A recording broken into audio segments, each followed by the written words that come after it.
देश के प्रख्यात गरबा व भजन गायक पद्मश्री हेमंत चौहान ने अपने संगीत सफर के बारे में जो कहा, उसे सुनकर हर गायक को प्रेरणा लेनी चाहिए।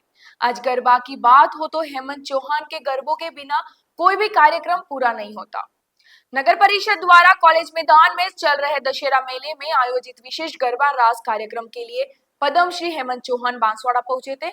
यहां होटल रॉयल पैराडाइज में बीबीसी राजस्थान टीवी चैनल द्वारा उनका स्वागत किया गया, साथ ही उनसे विशेष भेंट वार्ता की गई।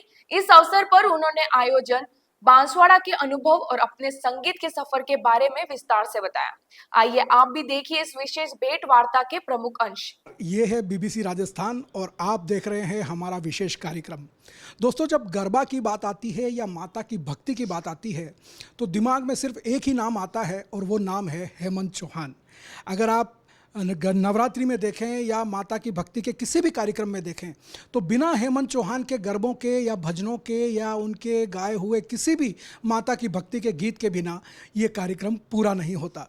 तो आज हम आपके लिए विशेष भेंट वार्ता लेके आए हैं देश के नहीं विश्व के बड़े भजन गायक गरबा गायक हेमंत जी चौहान के साथ में। तो आइए मिलवाते हैं आपको हेमंत जी चौहान से और बात करेंगे उनसे उनके जीवन के बारे में और बांसवाड़ा में उनके कार्यक्रम के बारे में। तो सर, बहुत बहुत स्वागत है आपका बीबीसी राजस्थान। नमस्ते नमस्ते। और आप मेरे ख्याल से शायद दूसरी बार बांसवाड़ा आ रहे हैं। हाँ, दूसरी बार आ रहा हूँ। तो कैसा लग रहा है सर बांसवाड़ा आपको? बहुत अच्छा लगा। पहली बार आए थे तब भी बहुत सुंदर आयोजन किया था। इस वक्त तो इससे बढ़िया आयोजन किया है। और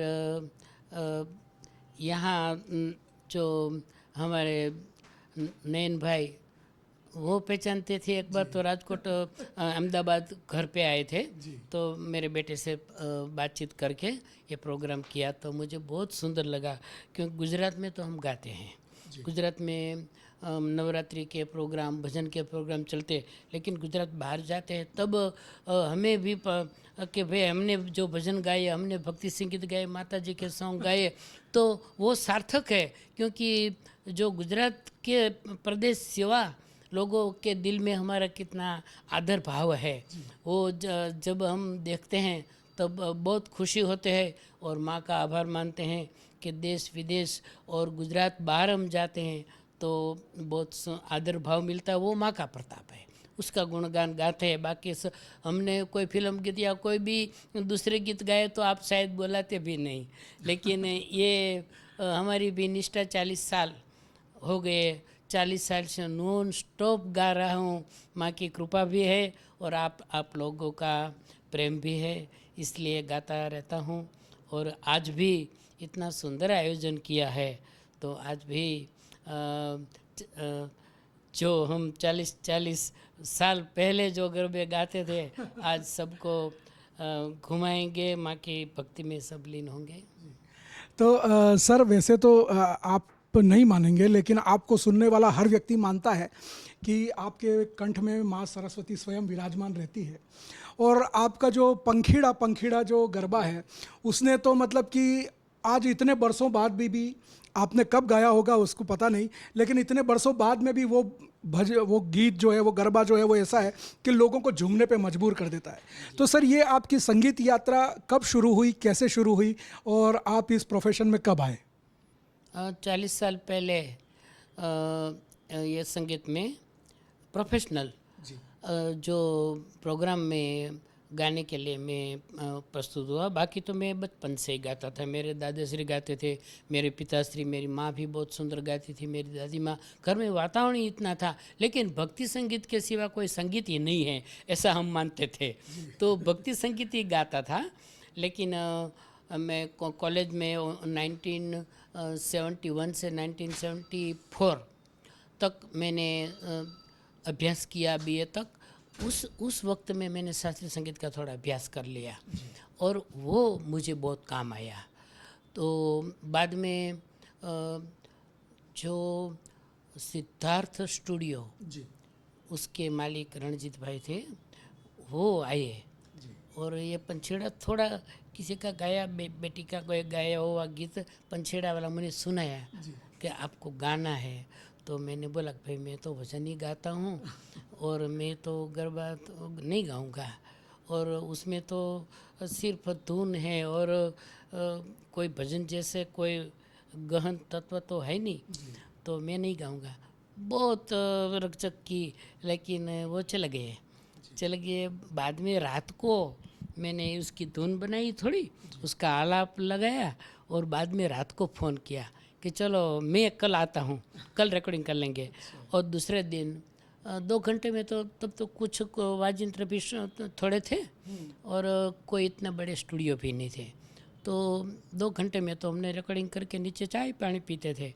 लेकिन जो लोगों को अच्छी लगी माता जी की स्तुति पंछीड़ा, उसमें वो कैसेट में एक स्तुति ओम नमो महाकाली रूपम, वो सबको, वो सुबह सुबह हम प्रोग्राम में से जब घर पे जाए तो 5 बजे सब कोई दुकान वाले या कोई हाईवे पर रेकड़ी वाले वो सब लगाते थे। तो मुझे वो प्रोत्साहन बहुत मिला कि भाई मैं भजन तो गाता हूँ, कबीर साहब के सब संतों के वाणी तो मैं गाता हूँ, लेकिन मुझे ये भक्ति संगीत माँ के भजन तो गाना चाहिए। बाद में तो मैंने पीछे दिन नहीं देखा, इतना गाया। और बाद में बड़ी कंपनी सुर मंदिर आ गई, तो सुर मंदिर का तो कोई कहना का नहीं, क्योंकि उसका खर्च बहुत करते थे और इतना ऑर्केस्ट्रा मुंबई से बुलाते थे और इतना 50-50, 60-60 लोग तो म्यूजिशियन में आते थे और 10-10 दिन, 15-15 दिन एक कैसेट का रिकॉर्डिंग, एक कैसेट का उसमें 15-16 गीत आते थे, तो वो उसमें 15-15 दिन लगाते थे। लेकिन एक काम अच्छा हो रहा था और मेरा भी नाम बहुत ये संगीत की जो कंपनियां थी उसकी वजह से नाम बहुत हुआ। तो अभी मैं फॉरेन में जाऊं, कोई दूसरे घर पे गाऊँ तो लोग ऐसे ही घूमते रहते, लेकिन सुर मंदिर का पंछीड़ा वाला आया कि घमर घमर घूमे रहे तो लोग तालियां बजाने लगते, ऐसे करने लगते हैं।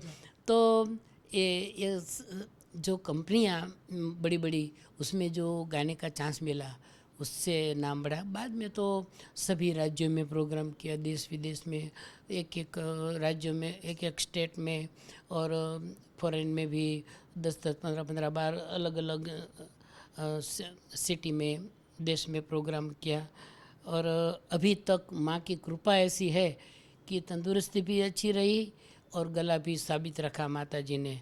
तो अब तक और आपका प्रेम, सभी लोगों का प्रेम का अभी तक, मैं 70 साल के आसपास हूँ, तो अभी मुझे बुलाते हैं और प्रोग्राम में आप लोग का प्रेम देखकर मुझे ऐसा लगता है कि मैं अभी नहीं जाऊँगा, तो थोड़ा गाऊँगा अभी। सर, आप कह रहे हैं कि आप 70 के हैं, लेकिन लगता नहीं है कि आप 70 के हैं। माता का आशीर्वाद है आप पर। और ओम नमो महाकाली रूपम आपने याद किया, मैं उसे हर दिन सुनता हूँ और मुझे उसी से शक्ति मिलती है काम करने की। और पंखीड़ा पंखीड़ा तो आपने जो है वो आपको बनाने वाला ही वो गीत है और आज हर जुबान पे वो गीत रहता है। तो सर, हमारे दर्शकों के लिए 2 लाइन अगर आप। मैं पंखीड़ा लगा लूँ। पावागढ़ वाली प्रगट, विश्व जननी विख्यात, भक्तों ना दुख भांगती, मारी जय महाकाली मात। पंखीड़ा रे उड़ने जाजो पावागढ़ रे, पंखीड़ा रे उड़ने जाजो पावागढ़ रे, महाकाली ने जैन के जो गरबे रमेरे, मारी कालका मानी जैन के जो गरबे रमेरे।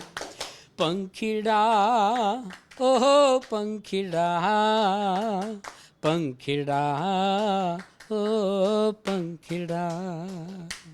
ये मखमली आवाज़ आपने सुनी और ये वही आवाज़ है जिसने गरबा खेलना लोगों को सिखाया कि गरबा होता क्या है। माता की भक्ति में वैसे तो गरबे बरसों से, सालों से, सदियों से चलते आ रहे हैं, लेकिन आपके गीतों पर थिरकते हुए जब गरबा होता है तो लगता है कि वाकई में माता की भक्ति हो रही है। और वैसे गरबा गायक बहुत आए हैं और आज भी आ रहे हैं, नए नए गरबा गायक आ रहे हैं, नए नए म्यूज़िक इंस्ट्रूमेंट आ रहे हैं, लेकिन आपने एक सीमित संसाधनों में भी जब गरबे गाए हैं तो ऐसा लगता है कि आपकी आवाज़ में ही वो जादू है या माँ सरस्वती स्वयं आपके कंठ से वो स्वर निकाल रही हैं कि उसमें एक भाव जागता है कि हम कुछ भक्ति कर रहे हैं। तो सर इसको क्या मानते हैं आप कि ये कैसे हो जाता है? वो तो माँ की कृपा के बिना शक्य नहीं है।